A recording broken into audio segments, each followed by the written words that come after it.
툴라기 지역의 수송전단을 보호하기 위한 북부 순양함 그룹은 10노트의 속도로 지정된 해역을 초계하고 있었습니다. 구축함 헬름과 윌스는 적 잠수함의 위협으로부터 순양함들을 보호하기 위해 기함 빈센스를 중심으로 좌우에 배치되어 있었습니다. 세 척의 순양함 모두 준비태세 제2단계를 유지하고 있었고 주포에는 이미 모든 포탄이 장전된 상태로 인원이 배치되어 있었습니다. 01시 45분 사보선 북쪽 해역을 순찰하던 미 해군 북부그룹의 승조원들은 남쪽 먼 해상에서 희미하게 번쩍이는 빛을 목격합니다. 그것은 방금 일본 함대의 포격을 받은 남부그룹의 순양함 캔버라에서 치솟는 거대한 불길이었고 캔버라와 시카고 상공에 떠오른 조명탄이었습니다. 그러나 그 시각 북부그룹 각 순양함의 함장들은 침실에서 깊은 잠에 빠져 있었습니다. 며칠에 걸친 작전으로 피로가 극에 달해 있었고 무엇보다 아군으로부터 어떠한 긴급 경고도 전달받지 못했다고 믿고 있었기 때문이었습니다.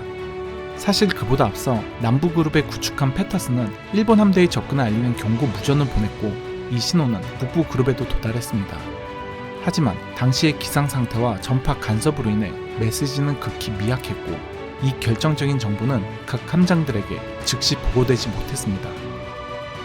결국 북부그룹 역시 남부그룹과 마찬가지로 거의 무방비 상태에서 일본 함대를 맞이하게 될 운명에 놓이게 된 것입니다. 남부 함대를 패닉에 빠뜨린 일본군 미쿠하와 함대는 곧바로 북쪽으로 진로를 틀었습니다. 미 해군 역사상 가장 치욕적인 야간 패배로 기록될 사보섬 해전의 진짜 결말은 바로 이 순간부터 시작됩니다. 01시 48분 일본 함대의 기함 초카이는 북쪽 약 1만 야드 거리에서 미 해군 북부그룹 순양함들의 실루엣을 포착합니다. 일본 함대는 정확한 포격을 위해 탐조등을 켜고 목표를 차례로 비추기 시작했습니다. 그 순서는 아스토리아, 퀸시, 그리고 빈센스였습니다. 같은 시각 빈센스의 승조원들은 다른 배들보다 먼저 남쪽 해상의 조명탄을 발견하며 일본 함대의 존재를 인지합니다. 이 사실은 즉시 함장 리프콜 대령에게 보고되었고 자신들을 비추기 시작한 탐조등을 향해 즉각 발사 허가를 요청했습니다. 하지만 빈센스의 함장 리프콜은 마지막 순간까지도 그것이 아군일 가능성을 완전히 버리지 못했습니다. 그는 오히려 우리는 아군이다 탐조등을 끄라는 긴급 무전을 보내며 기습에 대응할 수 있었던 귀중한 시간을 허비하고 맙니다. 탐조등으로 정확한 위치를 파악한 일본 함대는 더 이상 시간을 끌지 않았습니다.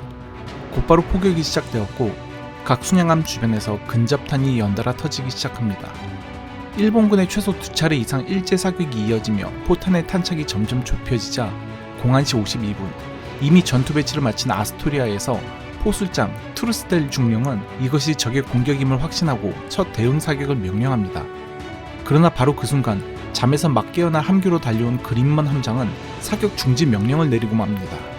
불타는 해상과 뒤엉킨 조명탄 속에서 그는 아군끼리 교전하고 있다고 착각했던 것이었습니다. 포술장 투르스텔 중령은 적군이 확실하다며 사격 재개를 간청했고 01시 54분이 되어서야 다시 사격 승인을 얻어냅니다. 하지만 이 치명적인 지연 시간 동안 초카이의 포탄은 이미 아스토리아를 직격했고 함체는 순식간에 화염에 휩싸였습니다. 01시 50분 빈센스의 망설임을 끝낸 것은 일본 순양함 카코와 키누가사의 포격이었습니다.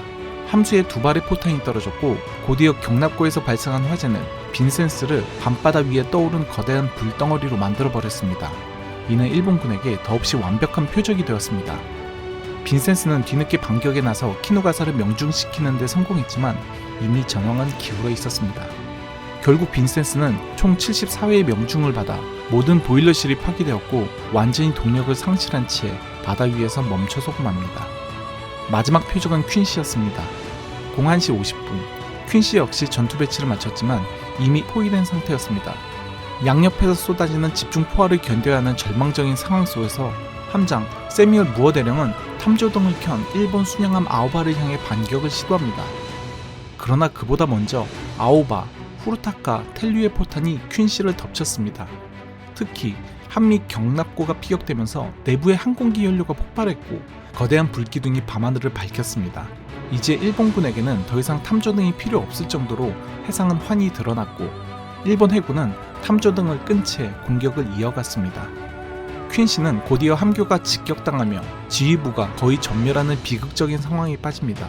그러나 02시 5분경 퀸시는 마지막 힘을 다해 쏜 포탄 한 발로 촉하이의 해도시를 명중시킵니다.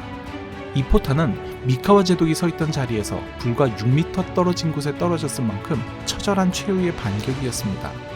02시 15분 전황은 완전히 일본군에게 기울어 있었습니다. 과달카나를 방어하던 남부 그룹과 툴라기를 방어하던 북부 그룹은 모두 사실상 전투력을 상실했고, 이 시점에서 일본 함대는 후방에 정박해 있던 미군 수송 선단에 치명적인 피해를 가할 수 있는 위치에 있었습니다. 그러나 미카와 제독은 이 시점에서 철수를 결정합니다. 그는 심각한 탄약 소모와 흩어진 함선들의 재집결 문제를 우려했고, 무엇보다 날이 밝으면 미군 항공모함의 공습을 받을 가능성을 크게 경계했습니다. 이 결정은 훗날 눈앞의 대승에도 불구하고 미카와 제독의 중대한 오판으로 평가받게 됩니다. 일본 해군의 근접 집중 공격을 받은 퀸시와 빈센스는 이미 선체가 심하게 기울어 침몰 중이었습니다. 02시 35분 퀸시는 자침 명령과 함께 침몰했고, 02시 50분 빈센스 역시 같은 운명을 맞이합니다. 아스토리아는 선체 곳곳에 유출된 항공유로 인해 맹렬한 화염에 휩싸였지만 승조원들은 끝까지 함선을 살리기 위한 사투를 벌이며 표류를 이어갔습니다. 미카와 제독이 이끄는 일본 함대는 신속한 철수 결정을 실행하며 사보선 북동쪽으로 이탈합니다. 이 과정에서 미 구축함 탈복과 짧은 교신이 있었지만 이미 목적을 달성한 미카와는 과도한 충돌을 피한 채 무사히 전장을 이탈하는 데 성공합니다. 아직 침몰하지 않고 버티던 미 해군 수영함들 위로 아침이 밝았지만 기적은 일어나지 않았습니다. 심각한 손상을 입은 캔버라와 아스토리아는 결국 구조 불능 판정을 받아 자침되고 차가운 바닷속으로 가라앉고 말았습니다. 그러나 이 비극 속에서도 하나의 결정적인 행운은 남아있었습니다. 일본군 공습편대는 라바울에서 출격해 과달카나 인근 미 수송선단을 공격할 예정이었으나 항로상에서 심각하게 손상된 미 구축함 자비스를 발견하고 이를 주요 목표로 오인해 추격에 나섰습니다. 이 자비스는 바로 사보섬 해전이 일어나기 직전 일본 함대를 유유히 지나친 미 해군 구축함이었습니다. 이로 인해 일본 항공기들은 수송전단 대신 자비스에 집중 공격을 하여 자비스를 침몰시켰습니다. 하지만 결과적으로 미군은 수송전단의 피해를 받지 않아 병력과 보급을 유지할 수 있었습니다. 결과적으로 살아남은 수송선단은 훗날 과달카날 전역 승리의 핵심 동력이 되었습니다.